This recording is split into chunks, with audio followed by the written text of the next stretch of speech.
በዓለም ላይ በቱሪዝም እምቅ አቅም እንደ ኢትዮጵያ የታደሉ በጣም ጥቂት ሀገራት ቢኖሩ ነው።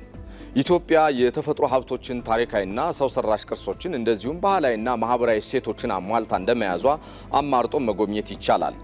የሌሎች ሀገራት ከአንዱ ወይንም ከሁለቱ ያለፈ አይደለም።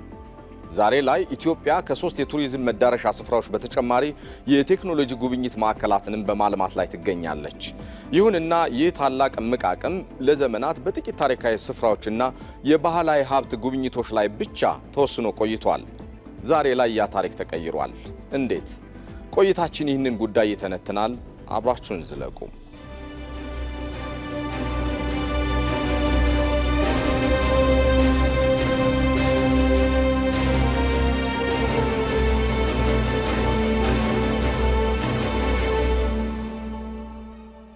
በመደመር ፍልስፍና ላይ ተመስርተው እየተገነቡ ያሉ ዘመናዊ መዳረሻዎች የሀገሪቱን የኢኮኖሚ መዋቅር እየቀየሩት ይገኛሉ። መደመር እንደ ፖለቲካና ኢኮኖሚ ፍልስፍና ነባር ስኬቶችን ከአዳዲስ ፈጠራዎች ጋር በማቀናጀት የጋራ ብልጽግናን ማምጣት ላይ ያለመ ነው። ገበታ ለሀገር፣ ገበታ ለሸገርና ገበታ ለትውልድ በሚል መርህ እየተገነቡ ያሉ የቱሪዝም መዳረሻዎች የሀገሪቱን ገቢ ወደ ብዝሃ ኢኮኖሚ በማሸጋገር ላይ ይገኛሉ። ቱሪዝም አሁን ላይ መዝናኛ ብቻ አይደለም፣ የሀገር በቀል የኢኮኖሚ ማሻሻያ ማገር ጭምር እንጂ። ባለፉት 6 ተከታታይ ዓመታት የኢትዮጵያ የቱሪዝም ዘርፍ ከተለመደው የሰሜን ታሪካዊ መስመር ወጥቶ ወደ አጠቃላይ ሀገራዊ ልማት ተሸጋግሯል።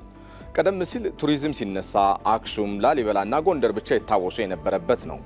ሆኖም በጠቅላይ ሚኒስትር አብይ አህመድ አነሳሽነት የተቀረጹት ገበታ ለሸገር፣ ገበታ ለሀገርና ገበታ ለትውልድ ፕሮጀክቶች ይህንን ተረክ ቀይረውታል።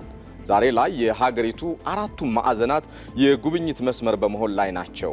ፕሮጀክቶቹ አዲስ አበባንም ከቱሪስት መተላለፊያነት ወደ መዳረሻነት ቀይረዋታል።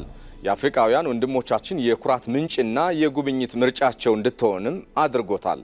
የአንድነትና የእንጦጦ ፓርኮች፣ የሳይንስ ሚውዚየምና የአድዋ ድል መታሰቢያ ሚውዚየም የከተማ ቱሪዝምን በአይነትም ሆነ በመጠን አሳድገውታል። ይህ ስትራቴጂክ የኢኮኖሚ ምንጮችን ከግብርና ጥገኝነት በማውጣት ወደ አገልግሎት ዘርፍ ለማሸጋገር የታለመው የሀገር በቀል ኢኮኖሚ ማሻሻያ አካልም ጭምር ነው። የኢትዮጵያ የቱሪዝም ልማት ከሀገራዊ ኢኮኖሚ ማሻሻያ ግቦች ጋር ያለው ቁርኝት በጠንካራ መዋቅራዊ ምሰሶች ላይ የተገነባም ነው። የገበታ ፕሮጀክቶች ከሀገር በቀል የኢኮኖሚ ማሻሻያ አጀንዳ ጋር ያላቸው ትስስር ጥልቅና ዘርፈ ብዙም ጭምር ነው። መንግስት የኢኮኖሚውን መዋቅር ከግብርና ወደ አገልግሎትና ኢንዱስትሪ ለማሸጋገር በሚያደርገው ጉዞ ውስጥ እነኚህ ፕሮጀክቶች እንደ ማሳያ አንቀሳቃሽ ሞተር ሆነው እያገለገሉም ይገኛሉ። የሀገር በቀል ኢኮኖሚ ማሻሻያው ትኩረት ከተሰጠባቸው 5 ቁልፍ መስኮች መካከል አንዱ ቱሪዝም ነው። የገበታ ፕሮጀክቶቹ የኢትዮጵያን ጸጋዎች በመለየት ተፈጥሯዊና ታሪካዊ ቦታዎችን ወደ ገቢ ማስገኛ መስህብነት በመቀየር ዘርፉ ለሀገር ውስጥ ጥቅል ምርት ወይንም ጂዲፒ የሚያበረክተውን አስተዋጽኦ በማሳደግ የቱሪዝም ዘርፉን የኢኮኖሚ የጀርባ አጥንት ማድረግም ተችሏል። የሀገር በቀል ኢኮኖሚ ማሻሻያው መንግስትን ኢንተርፕረነር እንዲሆን የሚያስችለውም ጭምር ነው። ከግሉ ዘርፍ ጋር እየተባበረ በየአካባቢው ያለውን ጸጋ መግለጥ የሚያስችል ፕሮጀክቶችን ኦን ማድረግን የሚፈቅድ አካሄድንም ይከተላል። የመደመር መንግስት ፕሮጀክቶቹ የቱሪስት መዳረሻዎችን ከማብዛት ጎን ለጎን ቱሪስቶች በኢትዮጵያ የሚኖራቸውን የቆይታ ጊዜ የማስፋት ህልም ያለው ነው። ፕሮጀክቶቹ ከአዲስ አበባ ወጥተው በተለያዩ የሀገሪቱ ክፍሎች ማለትም በሶማሌ፣ አፋር፣ ኦሮሚያ፣ ደቡብ ምዕራብና በአማራ ክልሎች መገንባታቸው የልማት ተጠቃሚነትን ወደ ገጠርና ወደ ተለያዩ ክልሎች እንዲዳረሱ ያስቻለ ሲሆን ኢኮኖሚው በአንድ አካባቢ ብቻ እንዳይታጠር ማድረግ የማሻሻያው አካል ሆኖ የተከናወነ ተግባርም ጭምር ነው። መንግስት እንደ ወንጪ፣ ጎርጎራና ኮይሻ ባሉ አካባቢዎች መሰረተ ልማቶችን በማሟላት ምቹ ሁናቴን ሲፈጥር፣ የግል ባለሀብቶች ደግሞ በሆቴል በሎጅና በተለያዩ የመዝናኛ ዘርፎች በስፋት እንዲሰማሩ ሰፊ ኢንቨስትመንት መንገድም ከፍቶላቸዋል።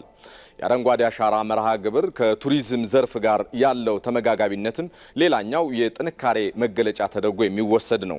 የቱሪስት መዳረሻዎችን በልምላሜና በተፈጥሮ ውበት እንዲደምቁ መደረጉ ለኢኮ ቱሪዝም መስፋፋት ትልቅ በርም ከፍቷል።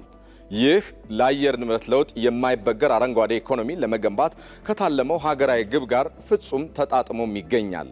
እያንዳንዱ አካባቢ የራሱ የሆነ ጸጋ አለው። ይህ ጸጋ ተገልጦ እንዳይታይ የተለያዩ ምክንያቶች ተደምረው ወደ ኋላ ጎትተውናል።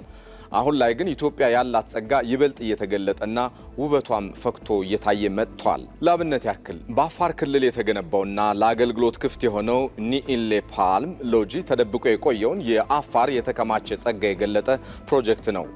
ፍል ውሃ ሲጠጡ ያደጉ የፓልም ደን አካባቢዎች በተፈጥሮ ጸጋ የታደለ ለመሆኑ አንዱ ማሳያም ጭምር ነው። ይህንን ጸጋ ገልጦ ወደ ቅርስነት መቀየር መርሆ ያደረገው የመደመር መንግስት በገበታ ለትውልድ እውን ካደረጋቸው ፕሮጀክቶች አንዱን ጨምሯል። ሌላው ባለፉት ጥቂት ዓመታት የተሰራው የቱሪዝም ዘርፍ በቴክኖሎጂና በዲጂታይዜሽን የታገዘ እንዲሆን ማድረግ ትኩረቱን ያደረገ ነው።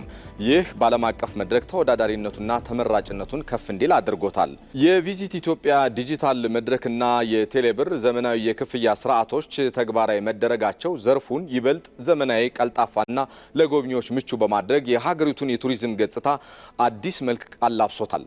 የቱሪዝም ዘርፉ ያስመዘገባቸው ስኬትና ውጤታማነት በአሃዛዊ መረጃዎች ስንመዝን ሀገሪቱ በዘርፉ ያላትን ግዙፍ እምቅ አቅም በተግባር እያሳየች ስለመሆኑም እንረዳለን። በበጀት ዓመቱ የመጀመሪያው 6 ወራት ብቻ ከ700 ሺህ በላይ ቱሪስቶች ኢትዮጵያን ጎብኝተዋል። ይህ የጎብኚዎች ብዛት ታዲያ ካለፈው ዓመት ተመሳሳይ ወቅት ጋር ሲነጻጸር የ15 በመቶ ብልጫም አሳይቷል። ይህም ከአፍሪካ አማካይ የ8 በመቶ እድገት ጋር ሲነጻጸር በእጥፍ ሊቀራረብ የቻለ ስኬት ሆኖ ተመዝግቧል። ይህ የቱሪዝም ፍሰት መጨመር ለዜጎች ሰፊ የሥራ ዕድል በመፍጠር ረገድም ጉልህ ሚና ተጫውቷል።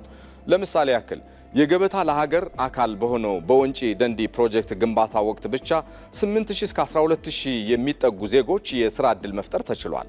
ኢትዮጵያ ለዘርፉ የሰጠችው ትኩረት ለወደፊቱም ትልቅ ርዕይ የሰነቀ ነው። ለምሳሌ የቢሾፍቱ ዓለም አቀፍ አውሮፕላን ማረፊያ ሲጠናቀቅ በዓመት 110 ሚሊዮን መንገደኞችን የማስተናገድ አቅም የሚኖረው ሲሆን ይህም ለቱሪዝም እድገቱ ከፍተኛ ፋይዳ ይጫወታል።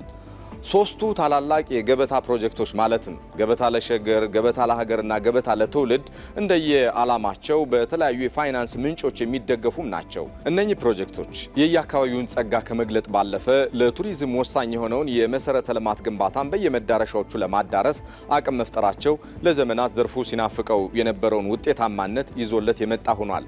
በአጠቃላይ የኢትዮጵያ የቱሪዝም ልማት ከጥንታዊ የታሪክ አሻራዎች ወደ ዘመናዊና ሁሉን አቀፍ መዳረሻዎች ተሸጋግሯል።